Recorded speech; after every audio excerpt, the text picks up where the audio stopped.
Welcome to the Country Fried Outdoors Chasing Your Experience podcast. The podcast that will connect you to resources regionally and nationwide to engage them in open, honest discussions so that we can inspire the growth that you need to chase the experience you want. So strap yourself in because here we go.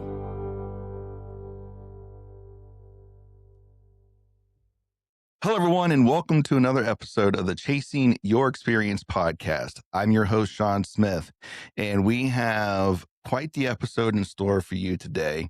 Usually we spend a lot of time talking about chasing your experience. We talk about, archery. We talk about a lot of other maybe scents, things like that on how to attract deer. But now we're going to talk a little bit about how we're going to maybe elude one of their top features, and not just scent, but obviously their vision, right? So to help me with this conversation, we've got the owner of Cedeer Camo with us today. So everyone help me welcome Jason Cowman. Jason, how are you? Doing well. Glad to be here. Well, good. I'm glad to have you on. This is going to be an interesting podcast. I'm looking forward to it. Yeah, I'm glad to be here. Glad to talk about the camo, tell you how we got started, and kind of explain what makes Cedeer different from the rest of the camos on the shelf. Absolutely.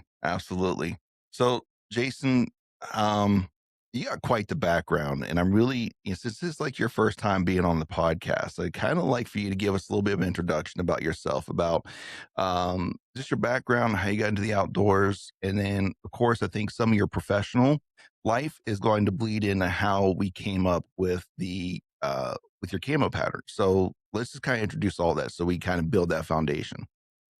Yeah, so I'm Jason Cowman. I grew up in Southeast Ohio. And after high school, went to college, and then went active in the Army. So I spent 23 years in the Army, 6 combat deployments. Through that whole period, I was an outdoorsman. Started hunting at a young age. I think it was 6th grade when I started bow hunting. And grew up hunting Southeast Ohio, chasing whitetail mostly, and some other small game, but kept hunting throughout the Army. Met a lot of friends and hunting buddies that'll last a lifetime. After retiring from the Army after 23 years, me and one of my best friends from the Army who retired prior to me, we actually started a hunting outfitter here in Kentucky. We had some good property, picked up more leases. So we did that for about 4 years.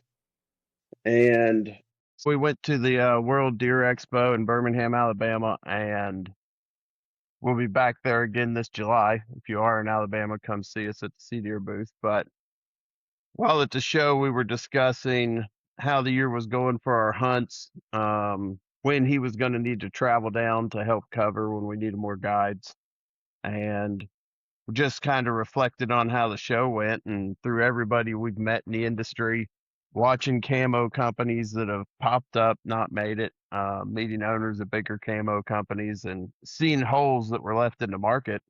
I told Dave that we were right 20 years ago.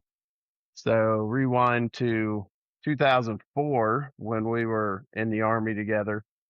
Young in the Army, had families, didn't have no money. We came up with the idea of starting our own camo company. So it was a dream that didn't last very long at the time, because we came up with what it was going to look like. So it wasn't gonna be Cedeer as it is today, but it was going to be more of your real tree style pattern, but look like a cedar tree, because there was nothing on the market. So the name Cedeer, that's where it originally came from, was we were going to make a camo that looked like a cedar tree. So a little bit of play on words there, but we quickly found out we didn't have the money. We quickly found out we had no clue how to start a clothing company. And in 2004, we just couldn't Google it and figure it out. So in 2024 at the show, he said, well, how are we going to do this? I said, I've got Google now. We'll figure it out. So I went to Google, um, kind of did some YouTube and figured out how to really use Photoshop to create a pattern. Took all my knowledge of concealment and camouflage from 23 years in the Army, and then did research on top of it because there's so much research out there now, studies that have been done on what works best. So I knew I wanted a macro and a micro pattern combined together. I knew generally what colors I wanted, and we wanted to kind of stick with the color schemes out of a cedar tree just to Uh-huh. stay with where we started. And I played with it for a couple weeks, kept making up patterns, not liking them, creating more patterns until we came to where our pattern's at today. So at that point, we had a pattern. We started copywriting it. Then I started making phone calls, emails, finding manufacturers, and getting a feel for them. From there, it was develop the clothes. So I knew what I wanted my layering system made out of from time spent in the Army. Um, I wanted to kind of replicate the layering system we had in the military, but use better materials. So military's cold weather gear is meant to keep you warm when you're moving. So when we're hunting, we're not moving all the time. So we wanted to maximize what we were using in our layering system. Worked hand in hand with the manufacturers, developing our different lines from our early season to our mid season to our cold weather gear. And they kind of came up, they did our mock drafts for digital mock ups. I went in adding pockets and everything where we wanted them, and got the ball rolling. So we waited on samples to show up. The samples came in, and if I didn't like it, I threw it out and we started over on that piece. So when it came to the actual development of piece by piece, it was me with just mountains of gear. I had on this side like 20 years worth of Army gear, and then I had like 30 years worth of hunting gear. And I just went through piece by piece with a whiteboard making a list of I like this feature, I don't like this feature. And then I took all those likes, and created what I thought was the perfect piece of camo for each scenario. And once we got those samples done, we had our list of what we wanted to hit, as far as holes in the market. But then we started really highlighting those holes and where we thought we could get the most traction when it came to coming to market. So sizing being a big thing. Most your big camo brands, they don't go over like a 2XL, maybe a 3XL. So we go all the way up to 5, 6XL in most items. And then one of the other things was trying to get super functional. So I've went on hunts all over the place, from hunting out west to hunting in the south. Like we had a camo pattern that was going to work well anywhere, but we wanted to have our gear functional enough that we could cover any hunt you wanted to go on. So with that, we started really going in depth on each piece, and on the layering system. So when you get into our mid-season jackets, the outer layer is waterproof and it's windproof. So by doing so, we don't have to carry 2 or 3 jackets for that early November hunt with us. And the same thing on our cold weather gear, we're waterproof and windproof. So we really wanted to be functional, and we wanted to cut down on what each hunter needed to carry when they traveled to go hunt. And I think we've really hit the mark on all that, starting with our base layer. It's kind of industry standards merino wool across the board. So we do have a merino wool base layer. Mhm. It's a merino poly mixture. Purpose being it's a little more durable than a straight merino wool. Okay. And then our mid layer is a spot where a lot of the industry I think gets it wrong. A lot of the industry you're just going to put a thicker layer of merino on as a mid layer. Personally, it breathes really well, but I don't think it insulates the best when you stack merino.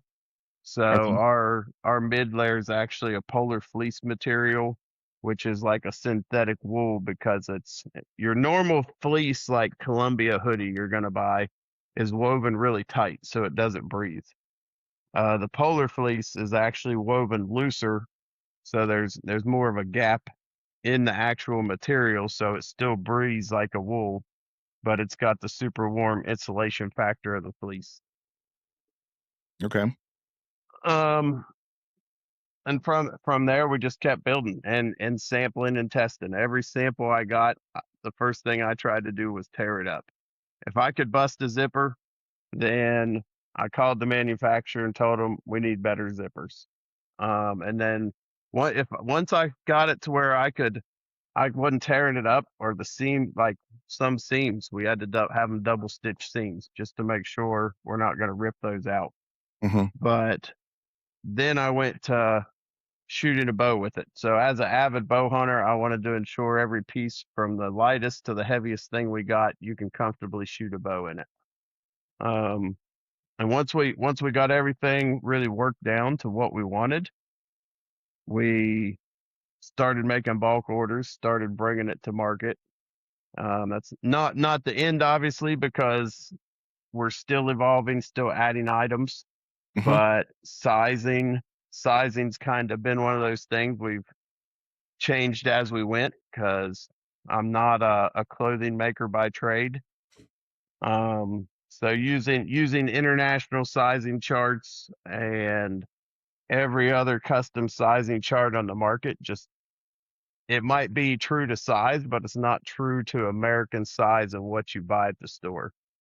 Okay. So pants, for example, our pants off the rip, everybody ended up having to size up with them. Not because they weren't true to size, but because your Wranglers and your Levi's and all the jeans you buy in the States aren't true to size. So found that out quick, ordering samples. I ordered my samples off of my inseam and off of my waist for pants Hmm. and couldn't button them.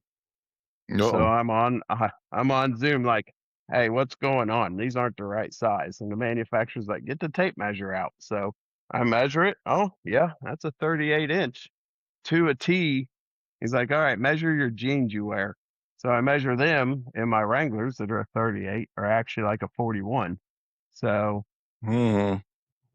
started started in looking and measuring my clothes. So I couldn't tell you why, but most things we buy are not true to what that measurement is on it here in the US. So we've started adjusting back down now. So taking our normal pants from the stores. I'm that crazy guy that's been seen at Walmart and Bass Pro Shop and different stores with a tape measure, like measuring clothes on the rack, trying to make sure sizes are just to make it easier so that when people order online, they're not going Right. back and forth with shipping.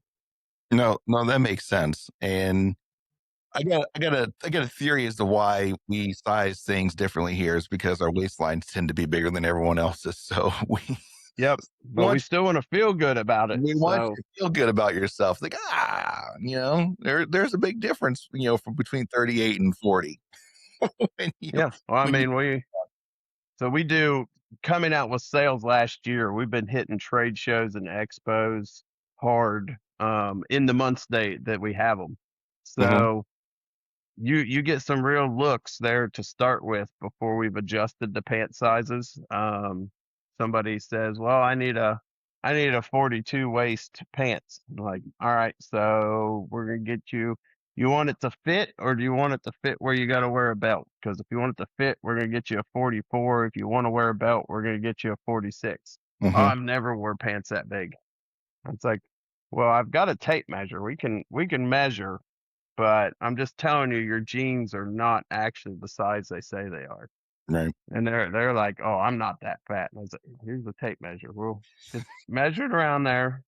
And then they're kind of blows their mind and they're thinking about looking for a personal fitness trainer and dietitian sometimes because they're bigger than I thought they were.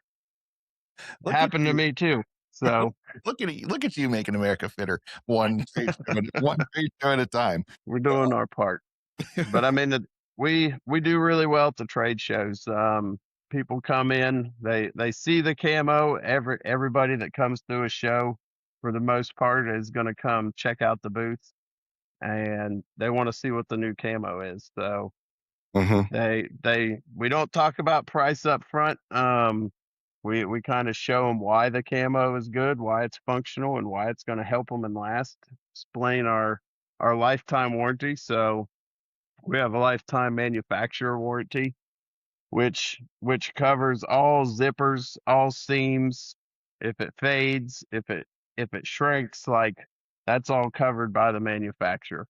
Um, if you get in a fight with a barbed wire fence, well, it's self-inflicted, and we don't quite cover that. But once they decide they like it, then they want to know what it costs, because they're expecting Sitka prices or Mm-hmm. super expensive for every item, and we're about half the price of most of the major competitors on our MSRPs. So we do pretty well, especially at those shows, because people can put their hands on it, try it on. We've got everything in the booth.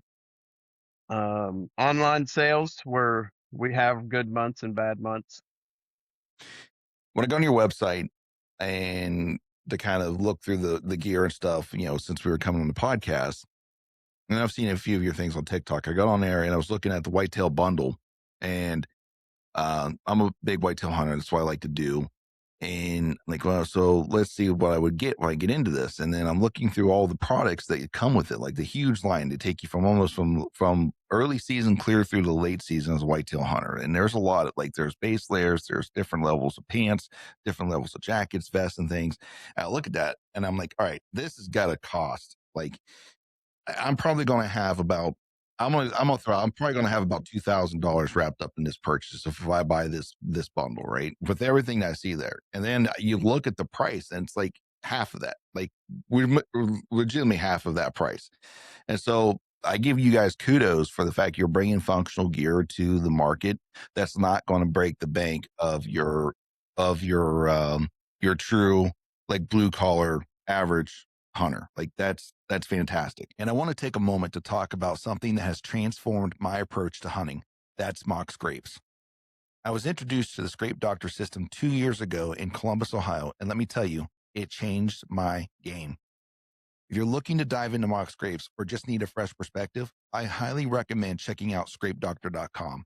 Their insights have been invaluable, and it's been great to see how my skills have developed since that first meeting. What's more, our relationship has blossomed into a fantastic friendship. And to celebrate that, I want to share an exclusive deal with you. Use code CountryFried15 at scrapedoctor.com to save 15% on your purchase. Trust me, you won't regret it. Yeah, 100%. So when we started down this adventure to start the camo company, there was a couple goals that I wasn't going to give in on. So one, we had to have the quality gear that matched anybody's quality on the market, and it had to be affordable. Um, and like that was the basis of starting Cedeer Camo. So there's way too many things in this industry that are expensive. Like, honestly, pretty much everything wrapped around our hobbies of hunting is expensive at this point. From the equipment we use to the camo we buy, I mean, down to the fuel we put in the truck to get to the woods, everything's expensive. And your average hunter is is a normal blue collar worker that just loves to hunt. Like, he's not spending thousands of dollars to go on an Alaskan moose trip or different hunts all over the world, and he just loves to hunt. So we wanted to ensure that everybody could afford it, um, so they could have quality gear that would last, so they weren't buying Walmart camo every year. And we wanted to ensure, sizing wise, that anybody who wanted it, we could get them fit for it. So we've kind of stuck with those goals, and we've I mean, we haven't let up on the gas pedal since we started. I mean, I did. We Once we again, definitely had some hurdles, but we're still rolling. yeah, I was going to ask you, what was one of the biggest challenges that you came across when you decided that this is the direction you're going to go? And I'm sure there's a plethora of things you came across, but what was one of the biggest challenges? So that's easy. Um, it was like beginning of July when we decided to actually say we're gonna shut the outfitter down and become a club for next season and start the camo. Finding a manufacturer obviously that we liked was work, but I wouldn't call it a struggle. So like a struggle is something in my eyes, like if you count little things as struggles, like you're never going to make it through life.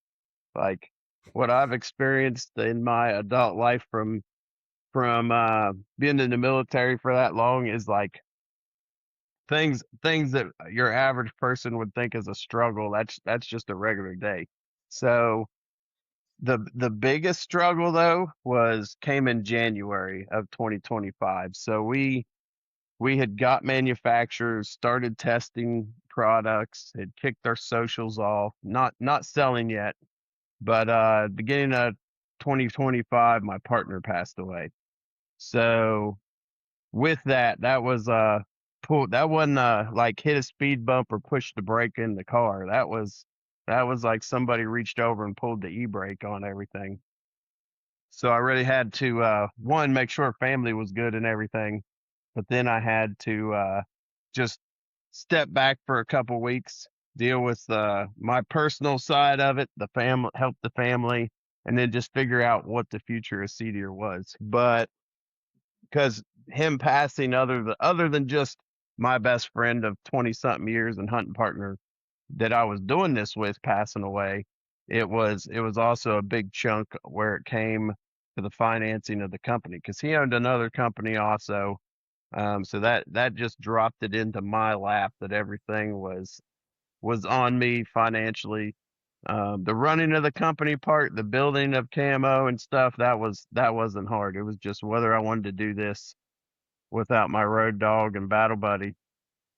So I had a lot of people pushing. I mean, bad times like definitely show you who your friends are, and sometimes people that you think are acquaintances or you go hunting with them once in a while, like everybody come out the woodwork and just lit a fire under my butt from people helping on the business side of things to get it started because we went from the LLC we had as an outfitter, so we started a new LLC for camo at that point, just for legal purposes.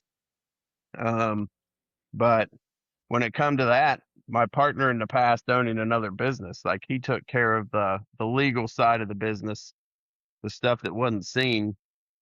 That wasn't my expertise, but I've got friends and clients from when I was an outfitter that owned businesses, and they're like, come, because I was on Google trying to figure it out, and with everything going on, it was just a pain. They're like, just come to the office, we'll do it for you. So a lot of people stepped up and helped, and we really came to market and launched a website in May of 2025. So that was by far the biggest struggle. I mean, there's other struggles that every new business has, but that was the Hiroshima of Cedeer Camo getting Well, off the ground. you definitely, I was not expecting that. I was expecting find a manufacturer or just, finding something that was going to be like cost effective, and still have the quality I wanted. That's the response I was looking for. But man, did you hit me with a bombshell with that, dude? And I'm sorry. I almost think though Yeah, that somebody that helped drive a little bit more because you wanted to see his dream come to life. That being your battle buddy. You want to continue that on for him. yeah, for sure. I mean, I'm not a person that quits easy anyways, but that at that point, like once I decided, no, this is what we're doing. Um, we're not quitting because of a rainy day. Then there was no stopping me at that point. So we put the pedal on the floor and started pushing harder. And then the manufacturing piece, like it's not that difficult. Like you might like I've used a couple different manufacturers getting to where we're at. I still have two separate ones that I use that are both pretty large manufacturers and make stuff for some other brands in the industry also. But as far as finding the right material for the right price, like you mentioned, the materials aren't expensive. There is so much profit in clothing margin. It's ridiculous for what some companies have you paying. Just having the insight of what my cost is and what my margin is compared to other brands, I mean, they're greedy. That's all I can say about it because I know they're at the amounts they order, they're getting it for cheaper than I am. Not to put any names out there or throw anybody under the bus, but if they've got a product that costs $500 to $800 for a set of bibs, and I can MSRP a set of bibs for under $300 that are actually warmer than their bibs and are waterproof. Um, yeah, you can't convince me it's not greed. Cedeer started in a different place though than a lot of companies. If you look at a lot of big camo companies, they weren't started by your everyday hunter. Not saying the founders didn't hunt, but they were started by very well-to-do, already business people or a celebrity in some right that might Hmm. pay for a $30,000 grizzly bear hunt every year, but they're not out in the field grinding and hunting like your normal hunter. So, and that gives us a leg up, I think. I mean, Cedeer's got a little different story than most. We started a little different, but we were started by actual hunters that are wearing the gear. I've heard Levi Morgan talk about that because I don't know how much of the socials you follow and stuff, and every now my feed is like so hyped into outdoor stuff, and Levi Morgan came across is about the time that he left First Light and went over towards Element, I think. And it was one of the conversations he had, I think, behind the scenes and kind of hinted around was about the profit margins and some of the material, some of the clothing brands that are out there. So what you said there, I believe you. I believe you. Um, Yeah. so so let's talk about the pattern for a minute because obviously this has a lot of inspiration from your military days. Because when I first looked at it and knowing that you were in the Army, and I apologize if this next statement offends you, when I first seen it, I was looking at like, man, that looks an awful lot like a Marpat or something along those lines. When I first looked at it, the digital pattern of it. So I apologize if if I offend you in any way. Yep. No, no, you hit it on the head. And I mean, where the military is concerned, hands down, despite despite being Army, the Marines have the best camo pattern. But so it was not meant to look like Marpap, and it's when you look at it up close, it's definitely different. But it came from pulling the collars from a cedar tree. So that puts us close to those collars, and I wanted those collars one because generally that matches kind of anywhere you go better than being a real dark collar or some of the brighter greens. But and you have evergreens pretty much anywhere you go. But also those collars just look better. So when it comes to camo, it's not as much about the collars as it is the pattern when it comes to really concealing you. But I wanted to build it backed with all the science, but I 100% wanted it to look good too, because a lot of your blue collar freaking hunters, they care how something looks to them more so than how it looks to a deer even, because they're not buying with a deer's eyes. But then the pattern, the science behind it. So the You'll be all CDR right. pattern, our ridgeline pattern is a micro pattern on top of a macro pattern. So just to kind of explain that a little more in depth and try to make it simple. A macro pattern is big blotches of camo. Think like old school duck camo. And a macro pattern breaks you up farther away. So if you're 60 yards and farther away, a macro pattern actually breaks you up better when an animal, a person, or anything's looking at you. Big reason why, if you look at old military vehicles, they've got big blotches of camo on them, not little tiny blotches. So if you broke it into layers, there's big blotches of color, and then there's the micro pattern on front of it, which is the little blotches, which everybody calls a digital camo. But those little blotches, when you get inside of 60 yards, especially inside of 20 or 30 yards, those little blotches are what breaks your silhouette up more so than the big ones. So we started with our colors we were going to use, and we made the big blotches, which that was the easy part. Then it was just taking those colors and blending the little blotches in, and it actually it conceals better than I even thought it would when making it, once we actually had it in camo and could put it in the woods. Which at the shows, that's something I like to use a lot, even on our socials. But I like to actually just pull my phone out and show them cell phone pictures of me or of somebody in a tree, not an edited photo where someone's taken a picture and edited it to make somebody disappear, but actual cell phone pictures where you have to zoom in on the screen to even pull me out of the tree. But like I said, it's not as much about the colors as the actual pattern. So I'm not going to say that some of the camos that are not your typical camo collars aren't going to work just because the science behind it. Because there's a lot of pictures out there of Cedeer in a tree where if you zoom in and see it, you don't see the colors of the Cedeer because of the way the lights break you up, especially when you're in a tree stand. You're silhouetted by a sky behind you. Those light collars really help break up you instead of having a dark silhouette of a person up in a tree. So I like the colors we used. I think it looks good personally. I mean, of course I should say that, but generally I am impressed with how well it breaks you up and conceals you in the woods. Setting still is still the best camo, but it definitely helps if your camo helps conceal you and break you up when you're in the tree or on the ground. Some people will point out that there's more light colors in it, that they like just dark colors in their camo.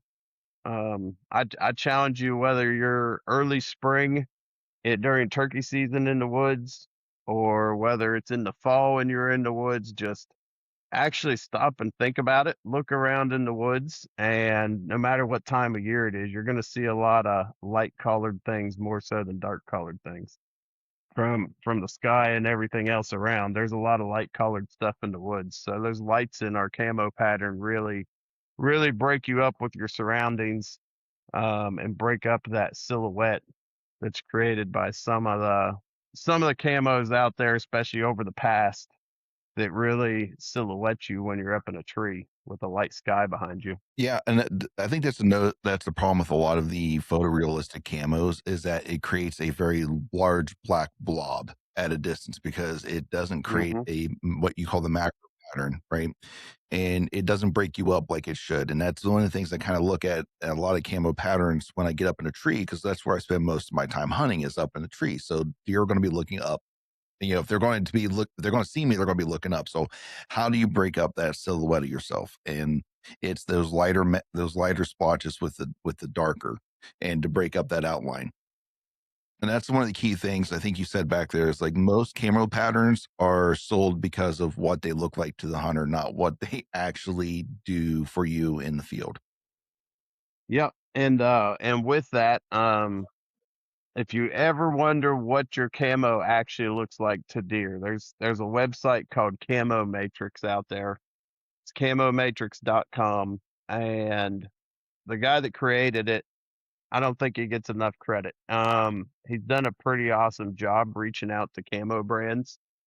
There's probably 200 different camo patterns on there. And then he's got about any scenery you could imagine, from swamps in Georgia to forest in the north to aspen trees out in Colorado, or wherever you want to go. You click on the scenery you want, it brings up a background, then you pick the pattern you want and it puts it on the picture.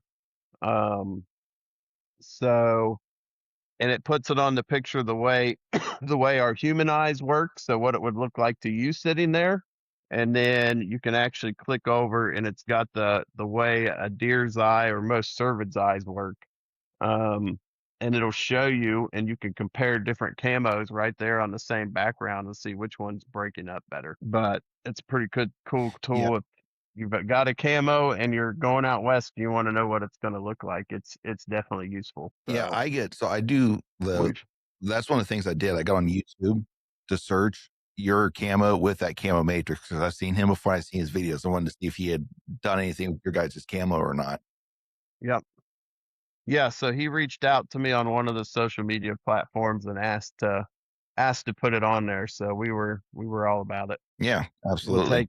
take getting it anywhere we can. Yeah, absolutely. But Absolutely. yeah, so then I mean, as far as our camo goes, a couple of things I would like to point out, like that are just a little different that I had sitting here to show you. One being our mountain ops pants. So we've got our early season pants, our carnivore pants, and then our polar attack, our cold weather gear. But our mountain ops pants, which we're running a sale for the rest of the month on. So our mountain ops pants here are they're briar proof. When I got the sample in, this is the one product that when I got a sample, I was like, this ain't it. We're just gonna have to start all over. Because I pulled them out and I couldn't believe these pants were actually gonna stop briars for one. The bottom maybe. So your bottom legs, the back of the seat, it's a pretty durable canvas. It's still pretty flexible though. It's not like a Mhm. Carhartt. But the rest is made out of a ripstop. So this thin material is what worried me. That ripstop, I thought like I'm gonna go outside and walk through this multiple rose bush to test these, and it's gonna hurt.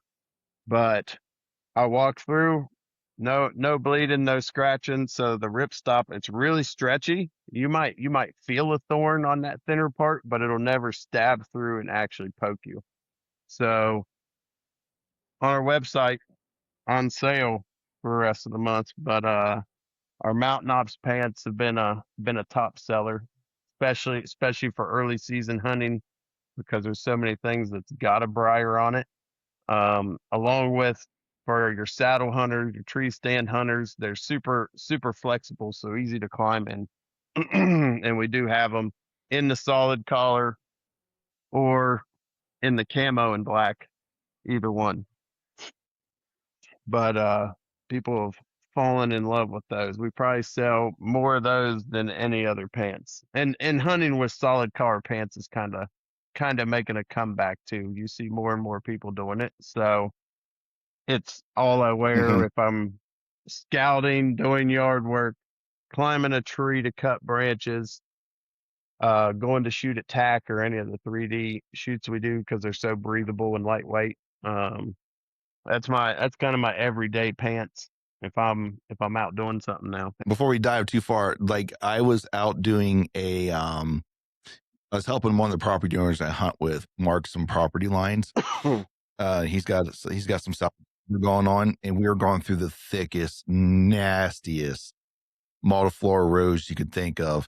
And I'm like, man, I could use a really good pair of briar pants right now. And I'd seen your ad, and this is all seriousness. I remember seeing your ad for the Father's Day sale. I'm like, I wonder how good those work. Because let's be honest, I have 3 different types of briar pants. I got a pair from KUIU, I got a pair from First Light, and then I've got a pair from Duluth Trading Company. Of the 3, the Duluth Trading Company was by far my favorite. By my goodness, are they heavy. The First Light is extremely light, and I first looked at it, I'm like, there's no way this thing's stopping a briar. None. It helps a little bit, but yeah, I'm still getting poked and scratched. The KUIU was just a little bit better, but it's still not where it needs to be. So I like I am super interested in your briar in those mountain op pants because of the briar proof. Because I saddle hunt, I do all these things like, and there's not very rarely am I hunting the same tree. And I would much rather get access to some areas that are that thick, especially if I do the public land jaunt, where I don't have to worry about. I can get through the briars, I can get through these things without worrying about A, tearing my gear up, and B, tearing my legs up. And I don't think there's any particular order in that. So it's either one of the two. I don't want to do either one of those as I'm going through the briars. Yeah. So yeah, I definitely was wishing. I'm like, man, I wonder how well those will work. Because I remember, like I said, I remember seeing your ad. Yeah. It's definitely been a favorite across the board. Well, pretty much everybody on the pro staff has bought a pair of the Mountain Ops pants just because they are so versatile. Um, I got people on the pro staff that are linemen that wear them to work, so they're climbing poles with them. Whether they work in construction on the farm or just for hunting purposes, like most of them that buy a pair end up buying another pair or two, um, just just to have, because and they're comfortable.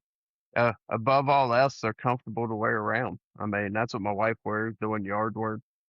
Um, and as far as the briar proof ability, Uh, we've got a lot of people that buy them at shows that run tracking dogs that are in the woods beating their clothes up all deer season long, tracking animals. So they've been a top seller, and I don't foresee them going away because they're about my favorite pair of pants to wear in the closet. Yeah, like I said, I if I could find a good pair of briar pants, I would I would probably never get rid of them. That's because that's Yeah. all we deal with in Ohio is briars, briars, briars, briars, briars. Yep. And I don't want to fault some of those other brands that I mentioned. Like, there's nothing wrong with them, but I think the design of those are based off what you're going to run into like out west, where you're dealing with more that type of terrain versus just the Yep. monoflora rows that we deal with here in the east. So no fault to them, but I'm definitely interested in those, and I'll probably have to jump on that deal and order a pair since it's going to be lasting the rest of the month. So for sure. Yeah. Like the tops of them, you might feel a briar, but it's not stabbing you. So, but you're not going to go wrong with them, whether you're in the briars or whether you're out west or anywhere else. And your watching machine will thank you, because burrs and cockleburs and all the stuff that you come out of the woods and are stuck all over your pants, they don't stick to them. So That is a plus for sure. So let's talk a little bit more about the other line. So let's dive through, let's go through, I guess, early season. And you want to touch on, you want to hit the key points and everything all the way from early yep. season to what you would call your late season gear. Cause we talked a Yeah. little bit already that, your stuff is like waterproof and things. So let's go with that. Yeah. So starting with early season, our Stalker series is our early season gear. So we've got our Stalker pants, which are a lightweight, breathable polyester pant that has some stretch in it. It's it's not as durable as they're durable. Um, you're gonna make it through the briars, but they're not the Mountain Ops pants. So you might get tagged by a few briars. Um, and then once you get from the pants, we got some options. So we've got the lightweight UPF material crew neck shirt for early season, or we've got the lightweight hoodie that's got the lightweight hoodie has the built-in face mask. Both are UPF material, super lightweight, kind of easiest comparison is to like some of the fishing shirts you see out there, the sun shirts. But it's a thick enough material that one of the key things is a mosquito can't bite through it. So whether you're down south with a bunch of mosquitoes or like in Canada, like I was a couple weeks ago, fighting for your life against the mosquitoes, they can't bite through it. It protects you from the sun. Um, and they're just all around good early season um pieces of clothing that protect you from the sun, but better yet, you can still breathe. Obviously, you're only if it's 90 degrees in early September when archery season opens in Kentucky, you can only do so much. It's hot out, but it's at least going to keep you somewhat comfortable. The Stalker series is Mhm. not waterproof. It dries really quick, but when it comes to waterproof materials that are waterproof, like they don't breathe as well as the materials we use. So we do have our Osprey rain gear, which is a super lightweight rain gear if you want rain gear for early season. Um, it's a little it makes a little noise as all rain gear will, but it's pretty quiet where Mhm. rain gear is concerned. So from the Stalker series, we move up to really what I call our flagship series if I had to pick one, and that's our Carnivore. So our Carnivore series is our midweight gear, starting with our pants and our jacket. That's a outer quiet. You can ruffle it around. It's quiet, it's windproof, and it's waterproof. And that's our pants and our jacket, the outer shells. Those pants and jacket, the construction of them is they've got a thin micro fleece liner, um, but about 50 degrees. So I'd say when it gets down to about 50, you can wear them comfortably by themselves. I usually don't wear it at that temperature, but I know some that do. So 50 degrees to about 40 degrees by itself, and then that's when you get into our base layers. So our Ovis base layer or our Arctic mid layer, you put those under the Carnivore, and then I'm comfortable down in the low 20s with just that. So most places that I'm going to whitetail hunt, that's all I need is our Carnivore series layered up, which is why when you look at the whitetail bundle, like you talked about, it's going to have all the early season stuff, but it's going to come with the base layers, the mid layers, and the Carnivore, because generally it's going to get you all the way through your whitetail season. I mean, unless you're up north and you're setting in a stand for 8-hour days, someplace where you're down below 20 degrees, which personally I try to fill my whitetail tag before then. But it's really versatile and packable. So real good for whether you're going out west also because it'll pack down small to get it in a pack, put it in a stuff sack, and it'll cover such a wide range in temperatures along adding that waterproofing in there is one of our key features and the ability to stop the wind. Because if you can stay dry and you can stay out in the wind, it makes a big difference on staying warm when it comes to those long sets. Without putting three Mhm. other jackets on with it, just to make it through that set. Um, our Yeah. Carnivore jacket has a lot of pockets on it. I don't have one sitting here with me, but I do have one of our Polar Attack, which we'll get into, and it has the same feature.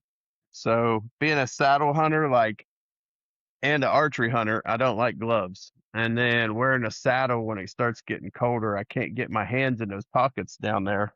So we've got on our Carnivore jacket and our Polar Attack, you've got your inside chest pockets right by the zipper. Obviously, I'm not putting my hands in them, but we've got an outer chest pocket with fleece in it where in the saddle I can put my hands there easy. So one on each side. Carnivore jacket's the same way, but when I'm in my saddle, don't like wearing gloves. I can have my hands right there on my chest and keep them warm. Yeah, that's a great idea when it comes to the saddle hunting is Yeah. when you that like you said, I can't get to the pockets because of the saddle. And I was like, well, I don't understand why we don't put the hand warmer pockets up on the chest. So that's a freaking fantastic idea. Like that is the number one complaint I have with most hunting gear with saddle hunting is where the pockets are and how you access them. Because I'm like you as an archer myself. And even if I was hunting with a gun, I don't like wearing gloves. Like it gets in the way.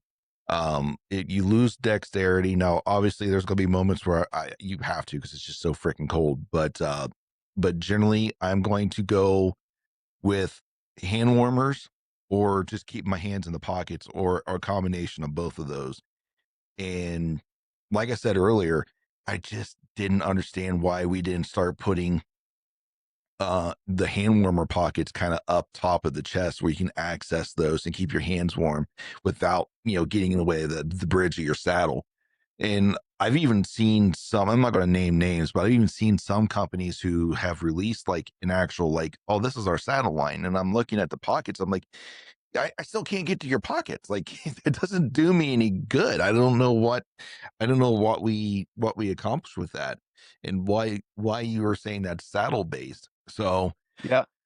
No, I but yeah, get it. It's comes back to trying to make everything super functional and having the ability to make something the way I wanted to make it instead of trying to buy something the way I wanted it to be. well, and that's kind of, I think, what leads a lot of people down the route to develop new products and things because they see like an issue that they personally have, and while sometimes sometimes it's a risk. Like, all right, so I'm gonna fix an issue I personally have, but then you develop this idea, you bring it to market, and then next thing you know, you find out you're not the only one that has the same problem. Everyone's like, yes, and they jump on board. So it is kind of a risk though when you start to develop things for that you're trying to fix a problem that you noticed. So, but heck yeah, that's a good idea. I'm glad you did it. And I just finished recording an episode with Brent from A3 Archery Custom Bowstrings. And let me tell you, I'm impressed. Brent has over 30 years of experience building custom bowstrings, and it all started from his own personal need as a professional indoor archer, needing a set of strings and cables that he could rely on for precision and consistency, and not constantly dealing with peep twist or bows coming out of time. Brent offers both platinum and premium sets of strings. Platinum strings are made from the new B99 Bloodline fiber. You're not going to find a better fiber out there. And the premium strings is from the old and true DCY 452X. So if you're in the market for a set of strings and precision and consistency is at the top of your list, check out a3archery.com and order your set today. And as a special treat, use the code COUNTRYFRIED. It'll save you 15% on your next set. Yeah, for sure. And it kind of came back to when we were designing. The manufacturer did up digital mock-ups for every item, and then I went in Photoshop and literally drew in pockets everywhere I wanted them. Some that we done away with later, most that we kept, or then we added extra. The carnivore jacket also has the same openable zipper vent in the armpit, allow you to get some airflow in there when needed. But that's our outer shell. Then we do have the carnivore hoodie, um, which it's not your cotton hoodie. So it's a polyester hoodie with a micro fleece liner. It insulates pretty good through here in Kentucky through like the first or second week of November. I was pretty much at that point carnivore pants with the carnivore hoodie. And then as it got colder, I would throw the vest over top. Um, I Mhm. really, really like that carnivore vest. It's the same design as the carnivore jacket, same material, same micro fleece liner, just no sleeves. But I've found at that time when the sun's going down and it starts to really cool off, just being able to put a vest over top of like a hoodie really keeps the warmth in without having to put a whole jacket on and everything else. And the Mhm. carnivore hoodie, it's not waterproof, but it sheds water really well. I mean, if you get stuck in a light rain, you're gonna survive. It's gonna keep you pretty dry. If you're sitting all day in a rain, you definitely are gonna want your rain gear or your jacket. Um, and then to bridge the gap between Stalker and Carnivore series, we came out with this winter, we come out with our Stalker jacket, which is not a waterproof outer. It's more your transitional jacket for going from early season to colder weather, where it's a very super flexible, breathable, um, soft to the touch polyester outer that's deadly silent, and then it's got that same polar fleece that we use for our mid layer as a shell on the inside, just a thinner version of it. So it's great for that shift in September, or the other places. It's amazing for your out west hunters and your spot and stock guys, because when building your clothing for your hunt, you really got to look at what you're doing compared to a whitetail hunter that's setting and not moving to an out west hunter or mule deer hunter that's out on the move. And a little bit goes a lot farther when you're moving and putting miles on in the mountains. So that stalker jacket Hmm. for us in the East Coast, it's great for when it just starts to cool off. But out west, like you could be trucking around 30 degrees, and that stalker jacket's all you're going to want because you're moving. Yeah, I think that's one of the big mistakes a lot of Eastern hunters do when they go out west for that type of hunt for the first time is like, oh, it'll be cold out there, so I'm gonna take my insulated stuff. I'm like, ooh, you're not gonna want it. No, You're not no, gonna I want it mean, because, but especially, yeah, if you're hunting out of a camp and you're staying out on the mountain, then yes, you're going to want it, but you're not going to want it for while you're moving during the day. So something something mm-mm, learned in the military a lot, like when you're on the move and action, whether it's cold or not, like during the day when the sun's up and you're moving, I would rather be a little bit chilly. Like I don't want to be sweating, mhm. because when I do stop after walking 6 miles to set up the scope and look across the mountainside for elk, like I'm gonna freeze when I stop if I'm wet. Um, but the other side to that is if I wear all my cold weather gear during the day when it's 30 degrees, and then I go to chill out at camp for the night when it's 10 degrees and I don't have nothing else to put on, I get a whole lot colder. So I'd rather be a little chilly during the day when I'm moving, to prevent sweat, and then also to reserve more clothing to put on when it actually gets cold later and I'm not moving anymore. Yes, So yes. being able to layer appropriately is a skill. And a lot of our East Coast hunters really haven't learned that skill real well. Like, yeah, you say, hey, it's cold, we got to layer up. They're like, all right, I'm gonna go put everything I have on. Um, but being able to Hmm. layer for what you're doing and conserve layers for when you do get cold is definitely important. And having the right layers so that it can be packed into a bag, because you're not walking 200 yards to your ladder stand or your redneck blind. You're if you got to carry everything for this week-long hunt in on your back, um, you gotta start packing efficiently and effectively, or your hike in's really gonna suck. Mm, yes, yes. It's amazing the difference between a good packed pack versus one that's not. It makes for you when it comes to balance or just the comfort of everything. Well, heck, even here in the Yeah. East, though, like I don't like wearing all my stuff in. There's a lot of stuff that I won't wear in. I'll keep it in my pack and I'll put it on once I get to the tree. And that's one of the Yep. downfalls of saddle hunting too, though, is there's times I don't want to put my coat on until I'm up in the tree and in the tree for a little while before I put it on. But now you're kind of stuck because how do I get this on over top of my saddle or and still zip it up? Like there's some key things that you got to deal with saddle hunting wise. But Yeah. yeah, for the most, Yep, for I'm sure. not wearing all of it in. No, it could be if I'm walking more than 100 or 200 yards in on whether I'm on public or private, I'm walking in like my base layers. It could be 20 degrees. I'm walking in cold because I don't want to Hmm. sweat on the way in. Kind of same thing with boots. Like feet are kind of the struggle on staying warm. We don't sell boots, but I've got away from wearing insulated boots when it's cold. Um, Never will you see me with a pair of rubber boots on when it's cold, because I found you buy that super warm pair of boots or you wear those rubber boots and then your feet sweat and then 2 hours later they're frozen. So I'm pretty Hmm. much an uninsulated lace up boot. Um, some sort of hiking boot. I really like my Kinetrex or even my Morels, but then a good solid alpaca sock. Um, and that's what I roll with. Like as it gets colder, I don't add more socks. I don't add warmer boots. Um, and it works better because my feet might get a little cold, but as soon as they sweat, I'm done because they're going to be frozen. Yeah.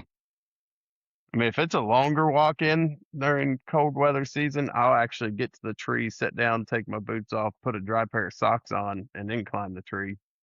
Because when my feet get cold, that's when I start to get miserable.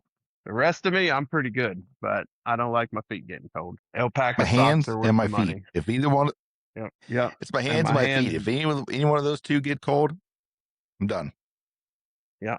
And I mean, we have gloves. We've got a thin, stretchy style glove, which I'm not against wearing those ones because they don't really mess with my dexterity of my hands. But they're not going to do nothing to keep your hands warm. So, like you said earlier, hand warmers in the pockets, and that's pretty much how I roll when it gets cold out. Being an archery hunter, like our thicker gloves that Yeah. are waterproof and insulated. Like I can shoot my bow with them. And I did shoot my bow with them while testing him, but it's not what I want to shoot my bow with them on.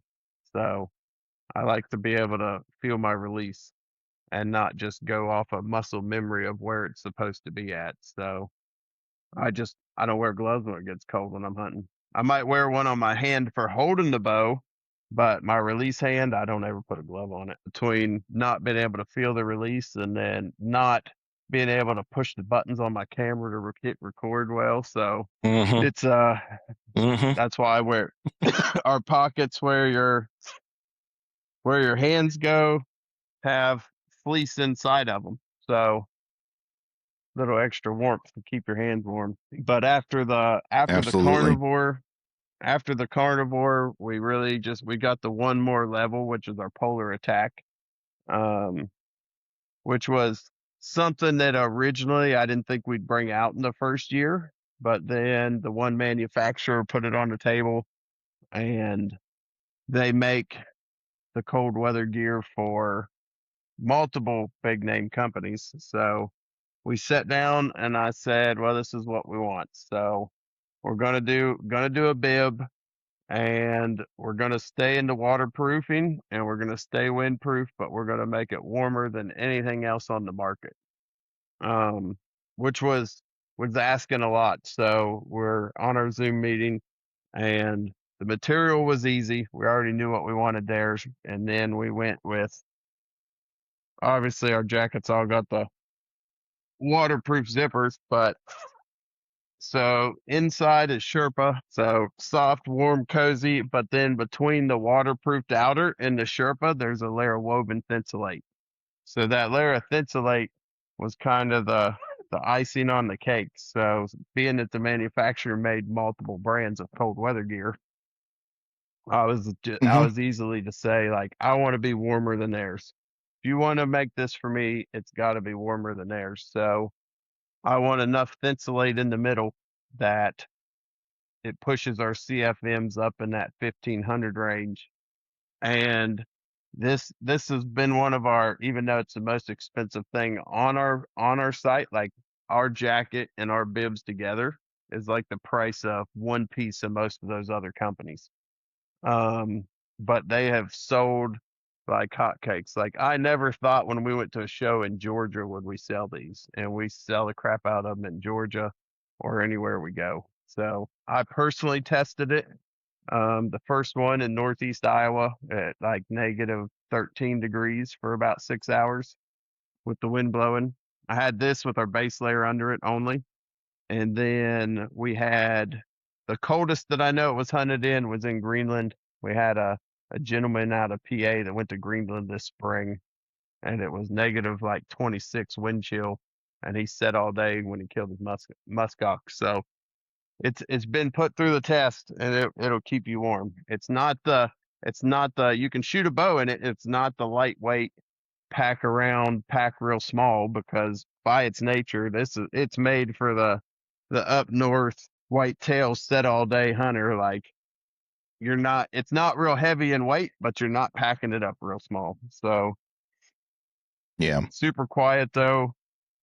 The hood zips off of it. If you don't like a hood, you can take it off and get rid of it. Because it's the Mm-hmm. thicker for your tree stand hunter, we do have the hole in the back for the tree harness.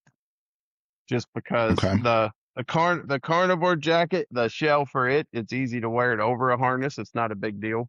But once you get into the thicker clothes, I like to be able to have that harness underneath the jacket, run it out the hole.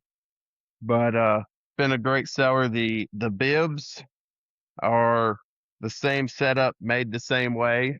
With the bibs though, like because I don't plan on wearing those ever walking to a tree stand.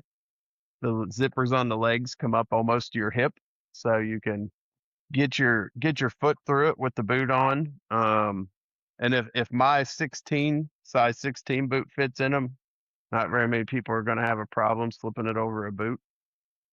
And then we did add we just come out with a new version of the bibs that I don't have a set here with me, but in the front of the bibs, we've got a pocket that goes all the way through with the fleece on the inside, kind of like a hoodie pocket, but on the chest, which Okay. was an afterthought because I wore these like twice last year in Kentucky. It wasn't cold enough to wear them. It was only like 20 degrees, but I needed some pictures of them in the woods. So I ended up, once I got our pictures and our film we needed, I just hunted with the bibs and a hoodie on. So I was like, man, I don't have nowhere to put my hands now. So we made that kangaroo pouch of a pocket in the front of the bibs also, because it's just I've found the chest area is where my hands like to be, whether I'm especially in the saddle, but even sitting in a ladder stand, like instead of trying to get them down, just putting them here keeps me more comfortable for a longer period of time. And then it is Yeah. our one item that's in our other pattern that it's it's still the same pattern, but we took some of the greens out just for the later season look. Okay. Yeah. So that kind of sums us up from early season. We talked about base layers and mid layers all the way up to our super cold weather gear. Um, and that package, if you're talking like look at it, comparing across the board the thousands of dollars spent there, like you talked about the whitetail bundle. So our pro bundle comes with our polar attack stuff also. In total, it's like 18 items, and Mm-hmm. buying it in the bundle puts you right there around like a $2,000 mark. But also comes with our waterproof gear bag. Pretty much everything we bring comes in that pro bundle. And there's not a place on this earth I've hunted you couldn't go successfully hunt with that package. Um, Obviously $2,000 is still a chunk, but comparing it Right. across the board, we feel it's priced very well, especially for what you're Mm-hmm. getting. We do have No, I we agree. have our bino harness out, which is generally our bino harness is you can only do so much to change a bino harness. Things that I liked off of others, obviously it opens forward with a magnet enclosure. In my eyes, that's a must. The two utility Mm-hmm. pouches come with it. So you're not buying your bino harness for $150 and paying $30 per pouch. So we've got some other pouches we're designing to get added to it to buy separate, but as it comes for full price 114, you've got your bino harness where it'll fit, you've got its separate pockets, you got the utility pouch that fits a rangefinder perfect. The other utility pouch you can throw whatever in. All the pouches connect with Molly. The back panel on your back, it's not just straps. You've got a big panel that also has Molly on it, so you could hook. I've got some prototypes. We don't have them on the market yet, but I've got a backpack that hooks onto that Molly on the back that holds a camelback bladder / you can stick your arrows in it. Pretty useful for running around at tack. Mm-hmm. But it's super low profile, so you can fit I've got my 12 by 55s in it right now, but you can fit much bigger binos in it, and it's not big and bulky sticking off your chest. So pretty big fan of the bino harness. It's been a good seller here in summertime, being everybody's going and shooting tack or Yeah. R100s or wherever they're traveling to shoot this time of year. But that kind of sums Yeah. the line up. We've Absolutely. got some stuff in the works. We do have some packs in the works. Um, can't bring everything to the table at once. Obviously funding, everything costs money, but our hunting pack, being a saddle hunter, when it does drop, you're gonna want to see that thing. So everybody switches to saddle hunting for their own reasons. I mean, it's sold off of Mhm. being the lightweight way to hunt and to be more mobile, and it is lighter than carrying a climber to the woods. But this whole being more Mhm. packable, quotation marks, yeah, I don't know about how much more packable it is when you're in my case. I've got my sticks, I've got my platform, I've got my saddle and everything to saddle hunt, but then I've got my camera arm. If you're self filming, it gets cold, then you got extra clothes. So Mhm. I haven't found a pack for saddle hunting that's perfect for me. So I've ran a couple. I like my X2. It packs real good, like as far as platform sticks and everything. But as soon as you put anything else in the bag, it goes to hell. So Mm. they're, because like the bag's flat, like all the bags made for them are nice and flat. You can pack to them. But when you put everything else in that pocket of the bag, now all of a sudden stuff's hanging off sideways and clinking together. So the pack we've designed, that we're waiting on a sample right now, actually will alleviate all of those issues with packing in your saddle gear. Whether you're uh, someone who self films and has to carry in camera equipment, whether you're someone who gets cold when it's 40 degrees and you got to carry a bunch of extra clothes, or maybe you want to sit all day and you got to take your lunch and rattling horns and everything else with you, like you will be able to pack it all in and still have your platform and sticks secured where they're not flopping around or tied on with zip ties and 550 cord and everything else. So it'll be nice when it hits the market. Well, that's the saddle hunter Sneak way, peek. though. Is the constant modification of stuff, Yep, for sure. I mean, paracord, zip ties, personally, all kind. All. I mean, I love the saddle hunt. My reasoning's a little different. I like it because it's more comfortable. I would, if I'm going to be in the woods for Mhm. 8 hours, I'd rather be in my saddle than sitting in a stand. Um, I think that you concealed off of, you're better on the tree when you're off the tree in a saddle as far as concealment goes compared to just being a big blob sitting on a stand. So there's a Mhm. lot of benefits I see in it. Being mobile for public and comfortable in my saddle is kind of my key. And safety. Personally, I think you're safer in a saddle than any other way you're going to hunt. So from the time I leave the ground, I'm hooked to the tree. Like I'm not going to hit the ground again. So Yes, that's my I'm number a one fan. reason. So I feel more secure in the. Yeah, I feel more secure in the yep. saddle for sure. Yeah. I mean, Unless you're that one guy. you might smack the tree, but if you're hooked up right, like you're not falling nowhere. Yeah, unless you're that one guy that forgot to put your carabiner or didn't hook into your carabiner all the way, then end up falling out of the tree. Oof. Nope. Yeah. Yeah. I mean, but that could have happened in whether he was in a regular harness or anything else. And if you do fall Right. while Well, in I'm the not blaming saddle, the you can saddle. I'm not. recover yourself. Oh yeah, it wasn't the Yeah. saddle's fault for sure. Yeah. Someone didn't Now, read the have you instructions. ever gotten to that one stick? And we would like to thank you for your support of the Chasing Your Experience podcast.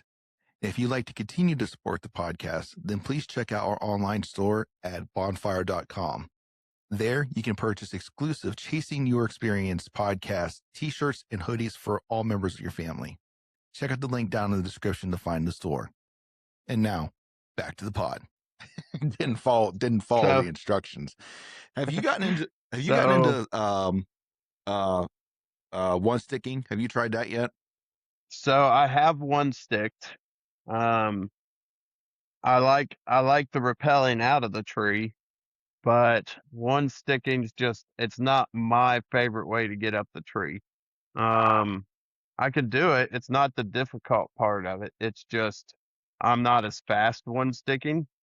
And with what I carry to the woods, like I can carry a couple more sticks. It's not the end of the day.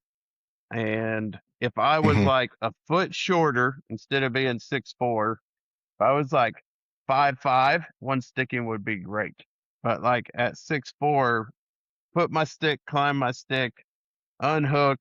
And so then when I'm hanging to grab my stick, I mean, I'm just this massive thing hanging from a line to have to reach down, get it, reach way back up.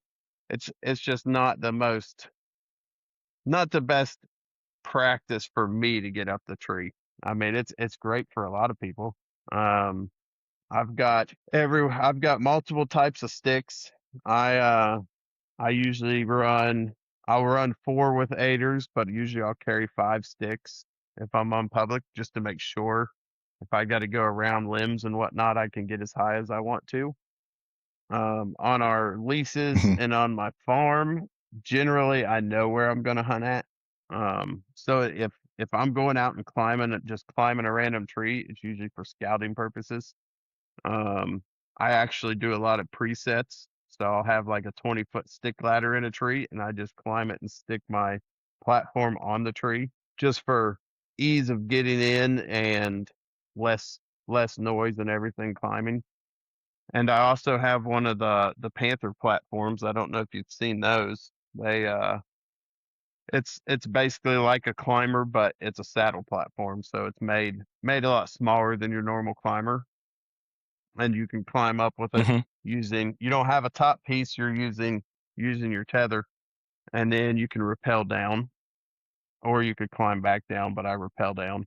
So if I know Mm-hmm. they advertise them for going around limbs, um, that's kind of a pain still, in my opinion. So if I know I'm going on public and I've got good trees that don't have too many limbs, I'll take it just so light. I'm not carrying a whole lot and I can rappel down out the tree. So it's one of those. I think there's a Yeah. whole lot of great stuff that's came out for saddle hunting, that all has its place. Um, so Mm-hmm. like this might not be the best, like one sticking may not be the best technique to use in every situation, but it's definitely got its place and it's just Mm-mm. another tool in the toolkit. So that's how I look at it. Well, But I love my saddle. that's anything hunting though. To be honest with you, is it's so personal to you and what you want to do.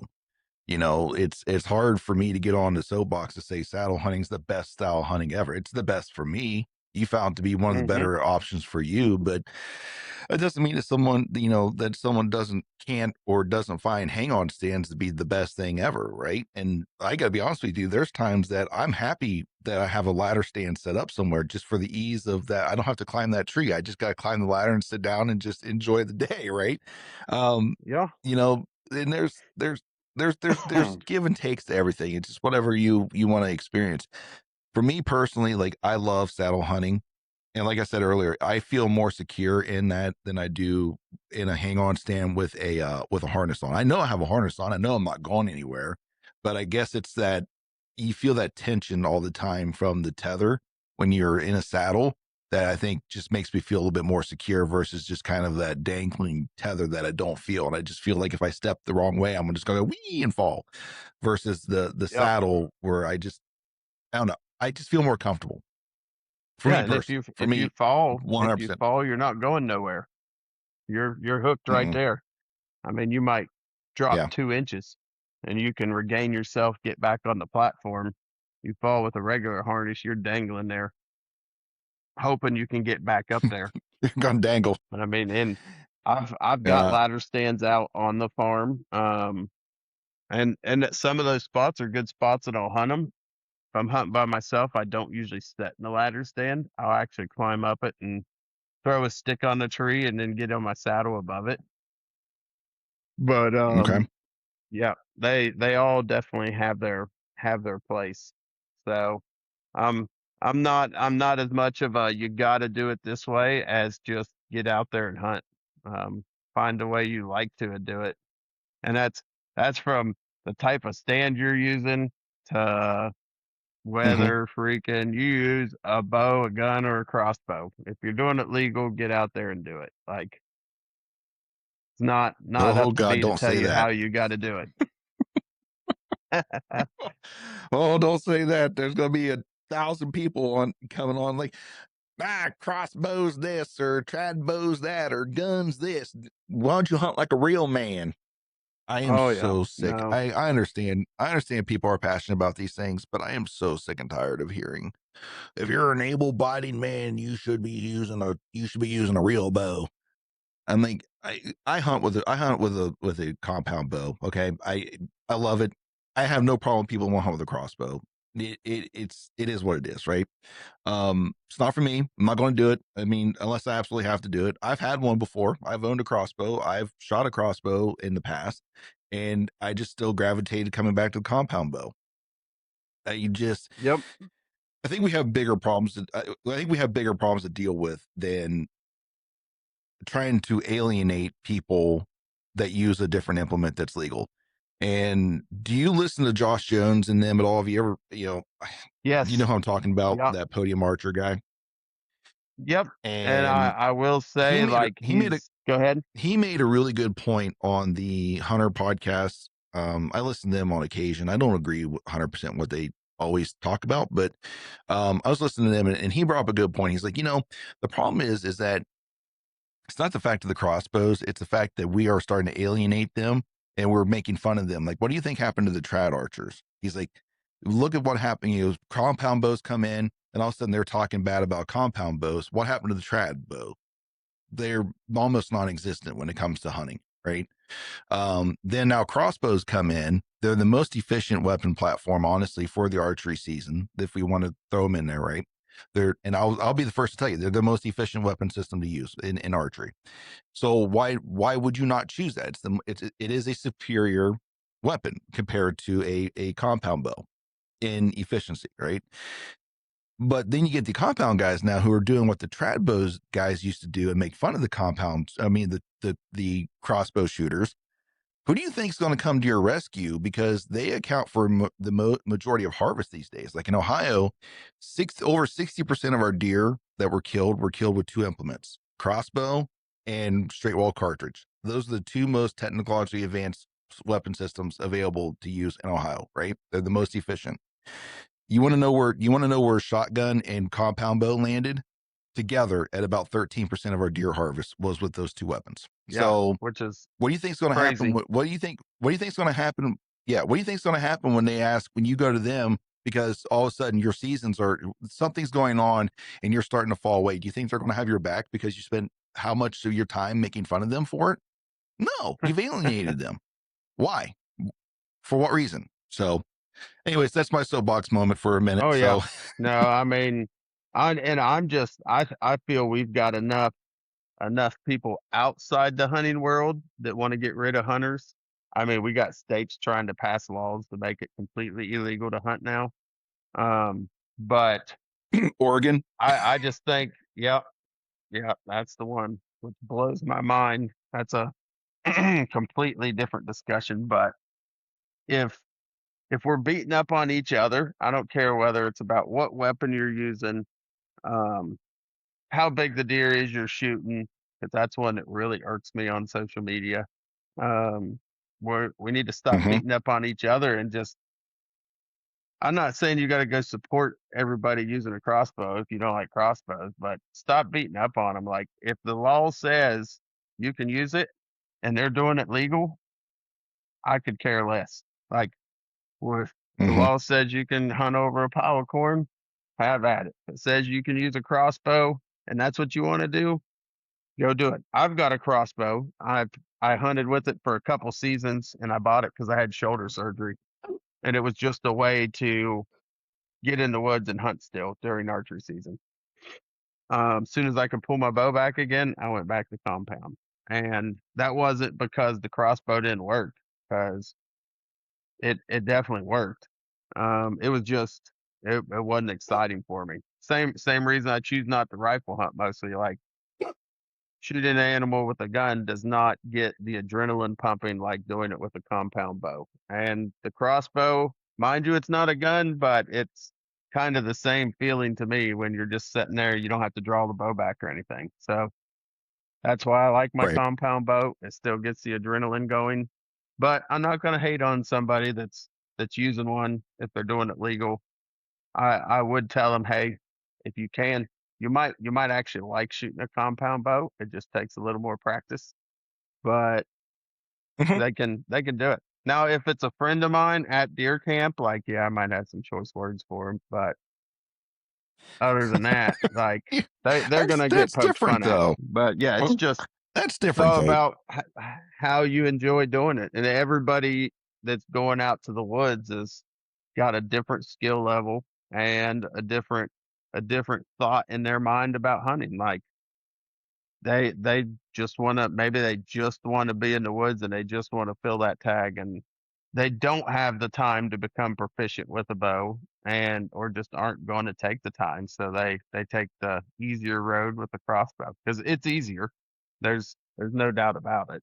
You Hmm. still got to get the deer in, closer than with a rifle. Sure, Yeah. you could shoot a deer at 100 yards with a crossbow, but that's still a long shot. Um, with an arrow either way, it's traveling pretty Yeah. fast at like 450 feet per second, but it ain't traveling like a bullet. So No. I can go out and practice and shoot my compound at 100 yards too, but I don't shoot it at animals at that distance. But And no, it's we've seen people who have, but oh yeah, yeah, no, it happens.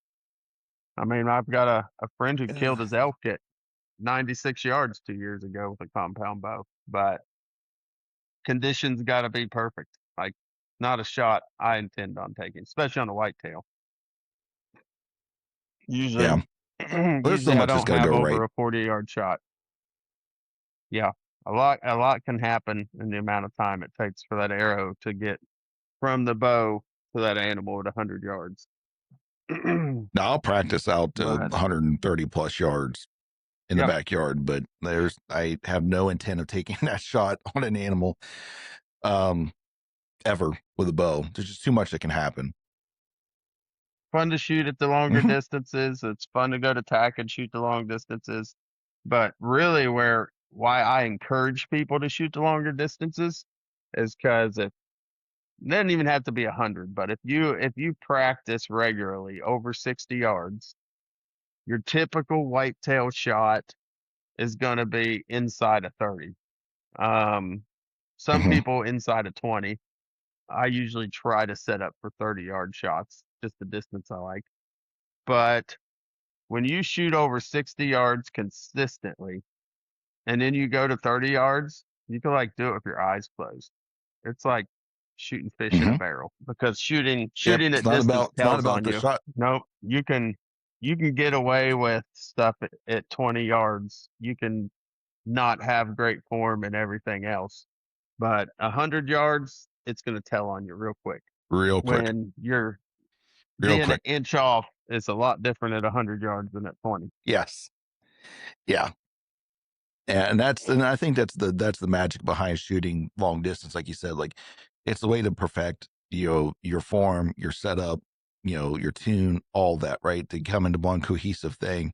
And then when you come up to 20 yards, all of a sudden now it looks like you just can't miss. Like, it's like, I don't know, it's no longer that big of a nervous thing for you. Like, 'cause it's this thing's so huge in front of you, like you can't miss at this point, because you have that confidence from shooting that distance. So absolutely.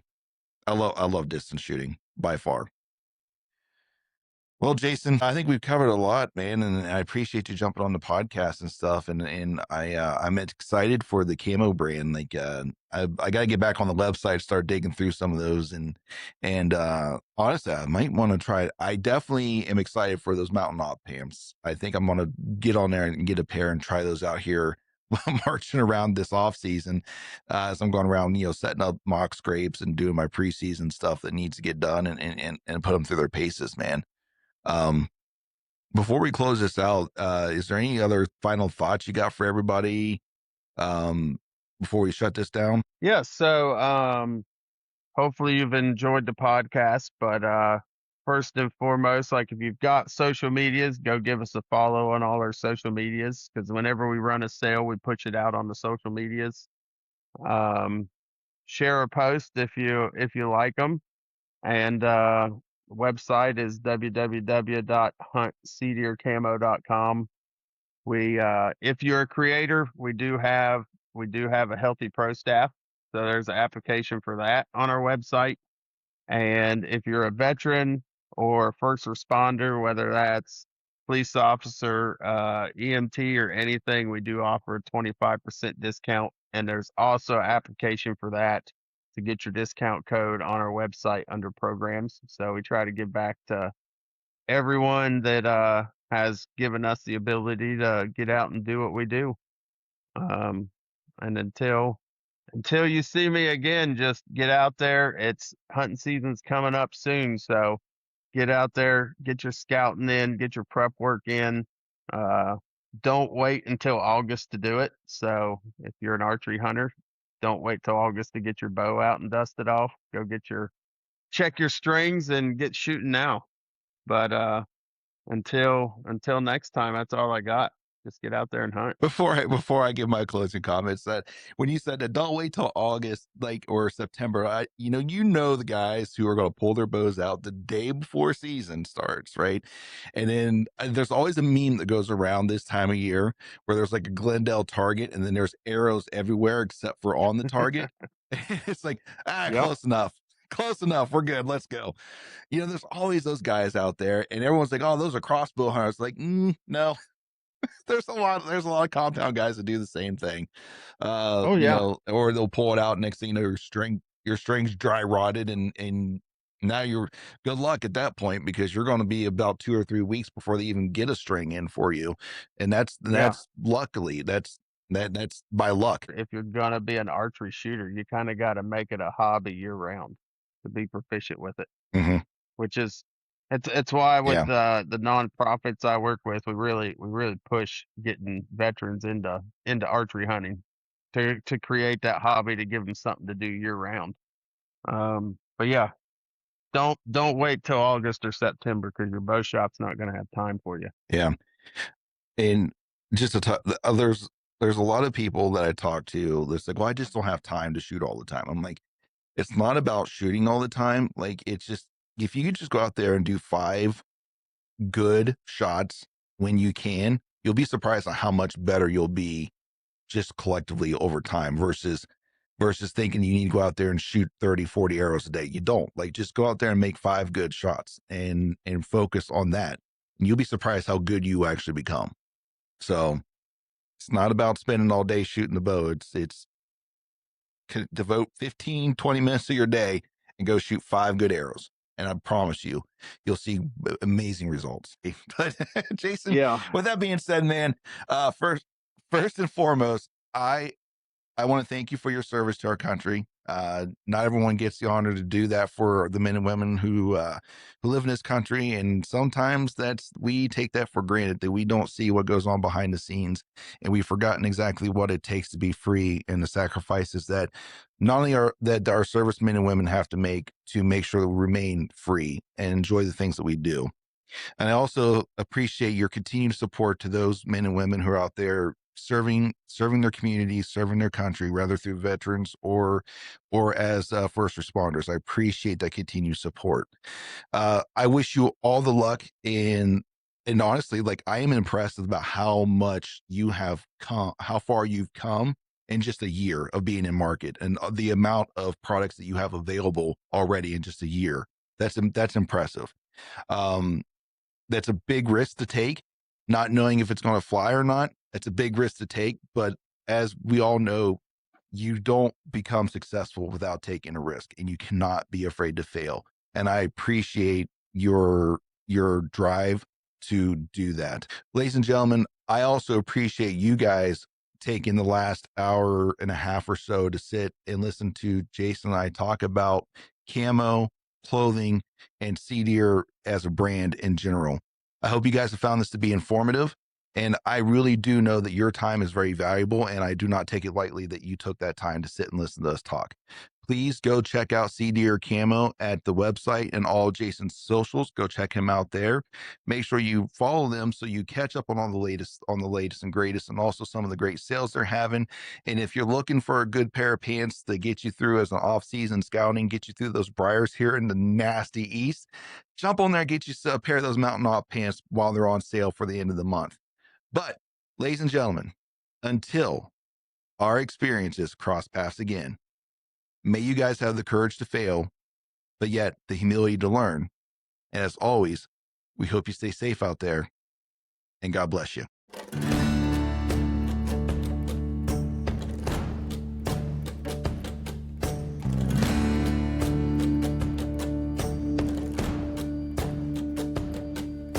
Thank you for listening to the Country Fried Outdoors Chasing Your Experience podcast.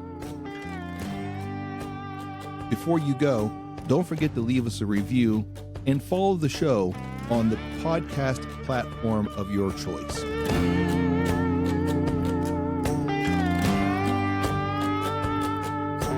Are you hungry for more Country Fried Outdoors? Then follow us on Instagram at Country Fried Outdoors, or subscribe to our YouTube channel at Country Fried Outdoor Productions.